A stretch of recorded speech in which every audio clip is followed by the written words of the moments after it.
За, Mejogenes програм дээр тооны форматыг хэрхэн өөрчлөх вэ, тохируулах вэ гэдэг талаар авч үзье. Энэ өдрийн форматыг нь тохируулах таануудаа идэвхжүүлээд тайлан харах гэсэн төвчлөв дотор тогтмол гэсэн хэсэг дотор байгаа тооны форматуудыг бол өөрчлөх хэсгээс өөрчлөх боломжтой.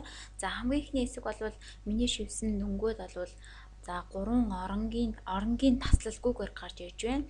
За, дараагийн хэсэг бол би мянгачлаад за 3 оронгоор бол програм дөнгүүдийг бол тасалж харуулж байна. За, 3 дахь хэсэг бол тоонуудыг бол 100-ны наривчлалтаар харуулна гэсэн сонголт байж байна. За, тэгэхээр та ингээд сонголтуудаа хийх боломжтой. За, зарим тохиолдолд програм бол орон дэвшүүлж харагдуулдаг.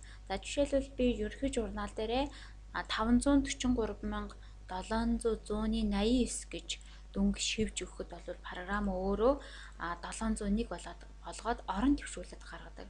Тэгэхээр энэ тохиолдолд орон дэвшүүлэхгүй бутархай дүнгээрээ гаргая гэх юм бол мөн та цааныхаа сонголтоор та сонгож өгөх боломжтой. За, энэ дээр 100-ны наривчлалтаар харуулъя гэж сонгох боломжтой байх. За, мөн програм дээр тоо шивж өгөхөөр автоматар он сар болж өөрчлөгдсөн байдаг. Тэгэхээр энэ он сар болж өөрчлөгдсөн зүйлийг яаж буцааж тоо болгох вэ гэхлээр тайлан харах, тогтмол гэж ороод за эхний тооны сонголтыг сонгож өгснөөрөө миний огноо шивсэн зүйлүүд бол 2 сар болгоод өөрчлөгдөж байна.